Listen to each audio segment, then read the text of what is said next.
All right, I'm a little bit farther along here, and I'm trying to develop some of the lights and darks happening here.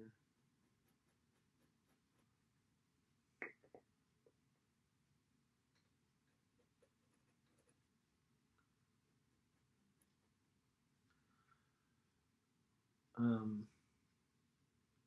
can see I did a little bit of cross hatching here for these stones. It might be a good chance for me to do some stippling because I want to vary the textures up in this drawing so that the viewer is aware that okay, this is one material and this is another material. This is one part is tree and one part is stone. We've got dirt, grass. We've got all these different things going on in here. So one way to do that for the audience and really indicate is by changing the textures.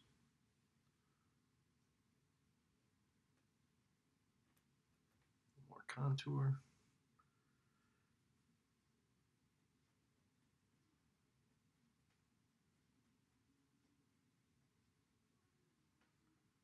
Like this. Um,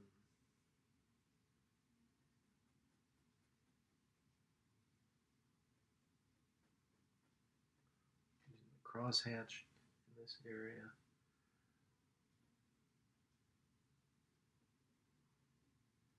I don't want to shy away from really emphasizing the lights and the darks in this piece.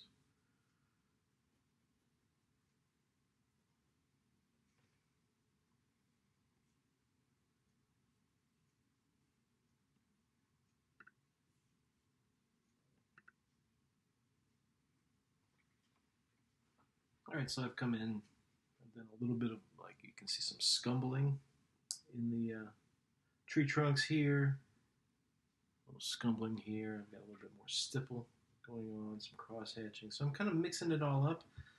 I don't know if you can see this, but there's this one branch. It's a thin little branch, but I've made it pretty dark. If you want to make something look light, put something dark up against it. If you want to make something look dark, put something light up against it, and that's a great way to inject a lot of depth into your piece.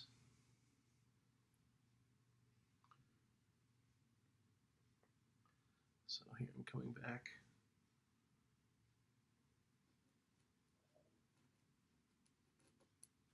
I'm just working in some texture.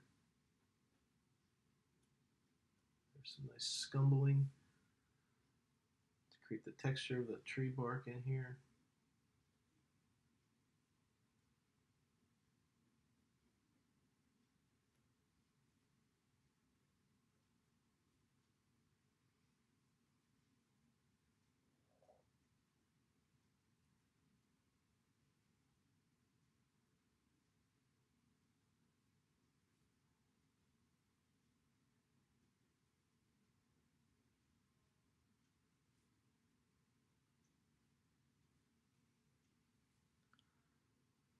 Just adding a little bit of texture in the background just to not take away from what's going on in the foreground, but just to add a little bit of visual interest and again to emphasize that depth. Every once in a while I'm actually indicating some of this grass, but in a lot of the places I'm using the just the darks to help define that. This is kind of more like a tree line in the background back here.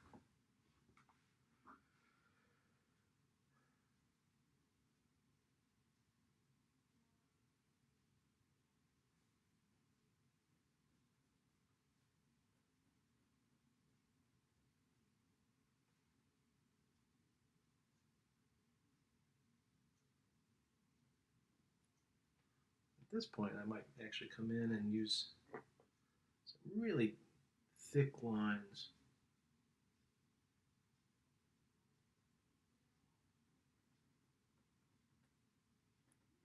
to help define some things.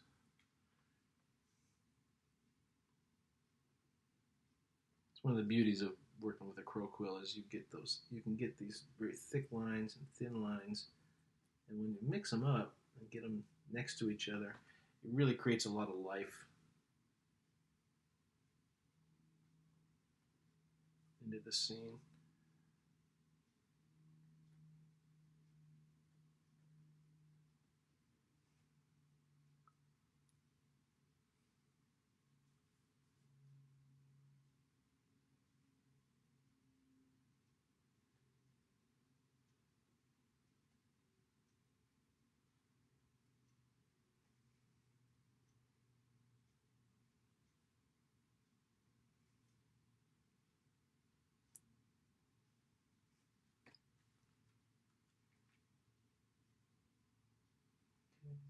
Let's see.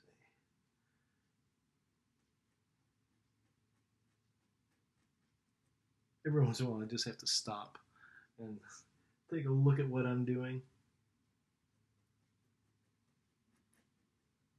Make sure that certain things aren't getting away from me.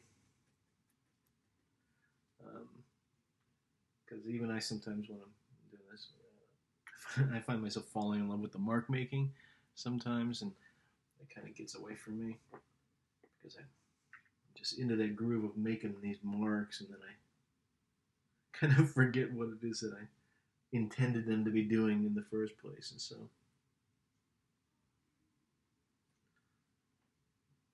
taking assessment once in a while is always a good thing to do. See how it's coming along.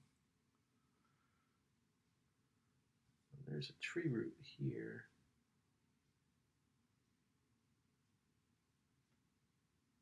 It's curving around and kind of coming towards us as it branches off of this root. See if I can get that in.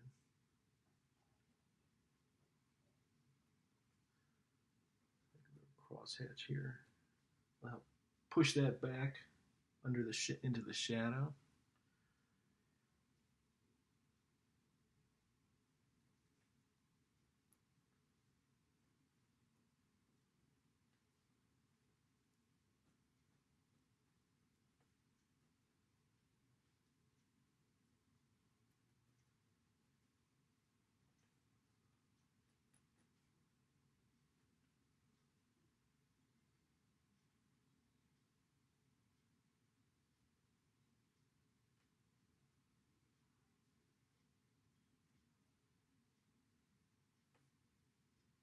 Every once in a while, just a little bit of an interesting detail, like a leaf laying on the ground here, can be really kind of visually compelling for us.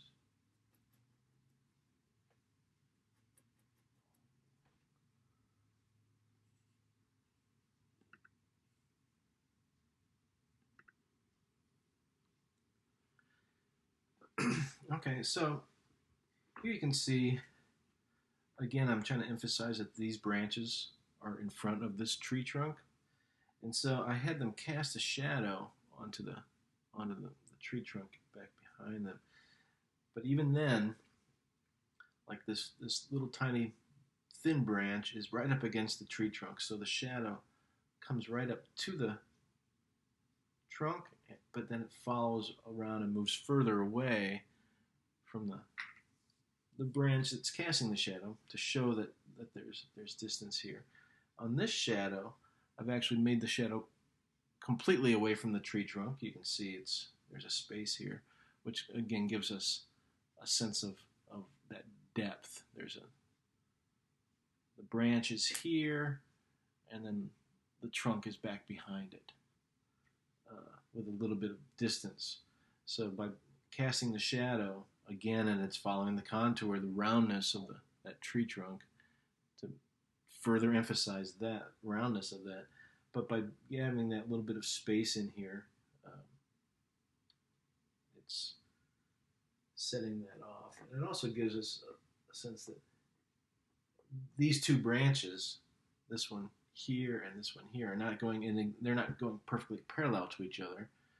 One is going out and one is going in a little bit more. So we get a little bit of that. So anyway, I've got all kinds of stuff, marks going on here. I've got some cross hatching, some contour hatching, some scumbling. You'll see a lot of scumbling that's going on in here, creating that texture on the tree trunks. I've got stipple down in here. I'm using thick lines and thin lines to create a little bit of emphasis and drama in a couple of these branches. I'm using a lot of overlap to make sure that I'm really giving a sense of what's in front and what's in back.